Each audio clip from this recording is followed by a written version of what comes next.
goals in 7 minutes. And Manchester United haven't scored many from set pieces, actually. Nice to see a goal from a defender and sharing these goals around. It is, and it's normal to score from a set piece for defender. But the major thing here for me is during the game he was marked in a set pieces by Brennan Johnson, which for me, as we spoke with Jay, is a mismatch. You know, the Ligt is a strong and powerful defender. Brennan Johnson is quite the opposite. He is not as strong as him. You can see, especially on this set piece, how he loses the Ligt from the side. And then he is free to score that header. Of course, we can argue the goalkeeper can do better as well by pushing the ball out of the back of the net. But speaking from experience, sometimes when your header is so powerful, your reaction time is short, so you don't have time to quickly react. But the major thing for me is that Brennan Johnson was marking the Ligt in that so much. We were surprised, which is a little bit surprising because Spurs have conceded a fewer goals from set pieces in the Premier League. 100%. They've been second. Yeah, they've been good. They're defending set pieces, but the whole setup, Brennan Johnson can't be marking the Ligt. You know, it is a mismatch. You know, he's twice his size. He loses him too easy. I think just panics and he gets himself in the area where he's free, you know, and obviously Spurs end up conceding and that. And I mean, when you work so hard to get back into the game and then you concede in that manner, and that, of course, is disappointing. And the way they got back in, I mean, the game seemed to be drifting away from Tottenham at 1-0 down, and then bang, from nowhere, 2 in 7 minutes. Yeah, but I mean, it's a transition. It's a transition. Odegaard does really well here, to be fair. You know, it's just like sort of like drop of the hips, brilliant. And he plays out to Udogie, but there, you look at it there's like Man United got bodies in the box, but it comes in, I mean, this is your goal, Jay. Yeah, it's so, you know what, John, I like about this, the turn, it's calculated, like he knows what it's not, because when I first saw it, I thought maybe it's a bad touch, but you see him here, I mean, the ball goes wide, and it's just such a good touch. You know, he means to do it, and, you know, you see here, but even so, I just feel like, I spoke before to Berber, I said about, when I played against Ferdinand and Vidic, and you know, if you got the better of the first man, the other man would always cover. And I just think when you look at it here, I've just felt like Luke Shaw maybe, because when the ball goes wide, you're defending the box. When the ball goes in the box, you're defending the goal. I just thought maybe he could have sort of like covered and tried to block. But saying that, it's an amazing turn and finish. How clever was Richarlison then for 2-1? Oh man, ugly goal for sure.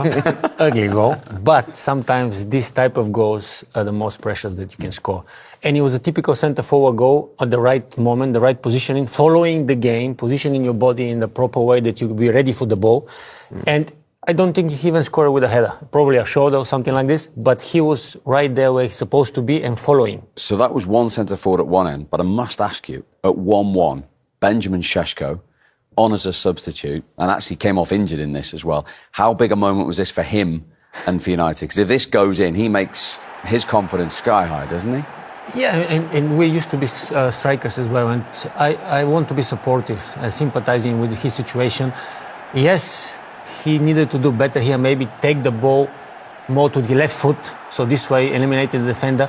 We cannot take away from the tackle of Mickey van der Ven as well, great tackle, but maybe that lack of confidence, playing minutes, that affect a player, and then when you get injured out of it, then it shows that you are maybe not ready to step into the game at full speed.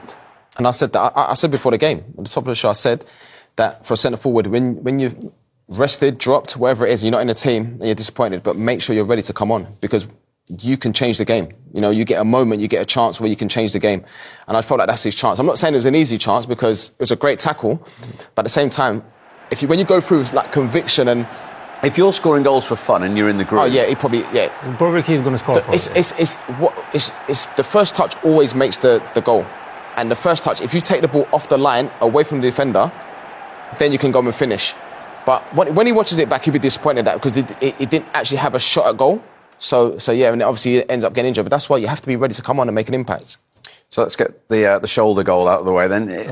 You describe it as ugly, but it was a huge goal for Tottenham at the time, and for Richarlison, as you saw his reaction. Some of the most important goals are the ugliest one. But again, the right moment at the right time. Look at him. He's following and waiting for the ball. Yes, you can speculate that the defender, whoever he is, I cannot see from here, is going out slower than he needs to look.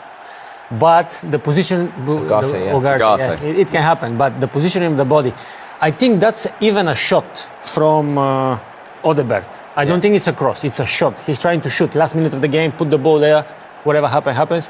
But it ends up in the shoulder of Richarlison, who actually is pointing it out towards the goal. Yeah. Hoping that the ball is going to end up in the back of the goal, which happened.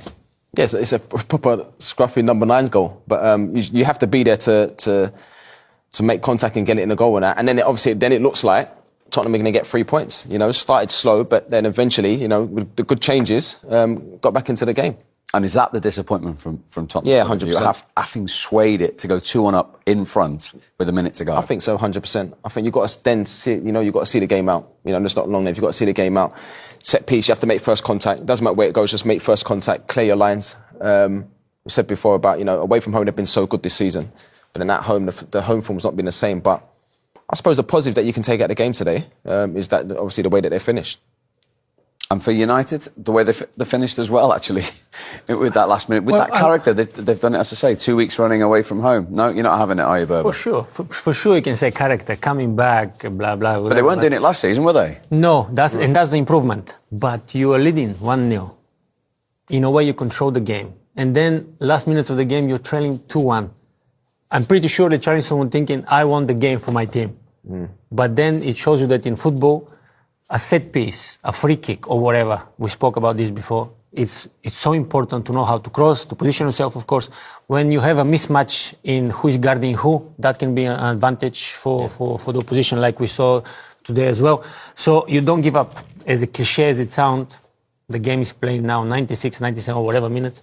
And if you have a set piece, make sure you can use it the right way. That's why most teams now having long throws, defensive coach, set pieces coach, so they can, you know, be ready for the moments like this. And today we saw how important it is if you have the right set piece and to know how to take advantage of it. And it's a lesson for Tottenham in game management, concentration.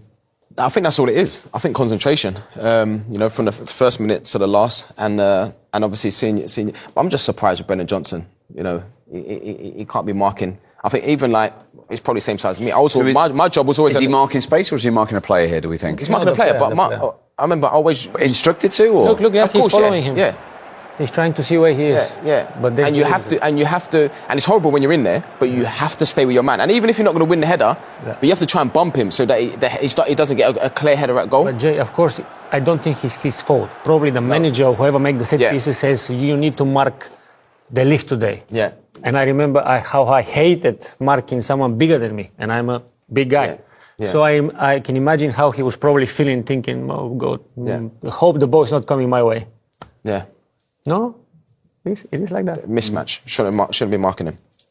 Interesting. From United's point of view, the positive is they've scored in 7 games in a row, but they've still kept just 1 clean sheet all season. And they probably work on this as well, for sure. From striker perspective, though, defensive-wise, yes, that's why I was so surprised. We were watching the game, it was like 5-4-1. Very difficult to break in. But obviously, sometimes you find the necessary tools to score 2 goals, and then you need to score another one. But from striker perspective for United today, for example, like we spoke about Sesko, Cunha also didn't have a good day at the office as well. But there were players shining here and there. But most of them, I'm pretty sure, on the way back to Manchester will be disappointed with what happened today. And they'll have injuries to Šeško and Maguire as well, by the look of it as well. Yes, we forgot about that. Yeah, Maguire, who has been really, really great in the back, also hamstring or something happened. But sometimes that's the chances you take when you play games, and you need to rotate, to rest, especially with the rotation. Sometimes you get going, but then the coach or the manager is like, you're going to rest today. Yeah, and then, rhythm. Exactly. Then you lose your momentum. Then you need to be ready to come in. You're not prepared. Another injury. Bad season. Another home game in the league, not won. They haven't won since Thomas Frank's only home win in the Premier League against Burnley. Yeah, but you can tell by the body language of the players. Richarlison was on his knees. No, even though didn't lose. You know, if you can't win, don't lose. Didn't lose. But at the same time, these players know. You know what? This is our pitch. This is our ground. You know what I mean? So. You know, you've got to give the. We said before against Chelsea, the fans were quiet. The fans were quiet again today, but you have to perform. You know, the fans come to watch you. You just have to perform to get and at the end, the atmosphere was completely different. But you've come into the game too late. So yeah, but they have to find a way to win it. Exactly, because if Spurs started the game the way they started the first 10 minutes of the second half, and the last probably 5 or 10 minutes in the game, the last minutes of the game, then they will have more chances of winning that game today, because the first half Spurs were not there. The 10 minutes of the second half, they attacked, they wanted to show intent that we're going to try to do something, and they did eventually.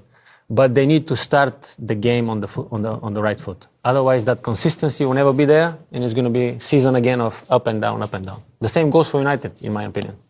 Just Arsenal away and PSG away next for Tottenham. Don't come in easy, does it? Mind you, they've got the best away record in the league. So. Yeah, exactly. And you've seen, even Thomas Frank when he was at Brentford, these teams away from home are solid. You know, don't look like they're going to concede and that. And then they've got good players. You saw the subs tell that. The subs that come on, Odegaard that come on and made the difference in the game, made an impact. That's what you got to do when you come on. But, there's some tough games coming up now.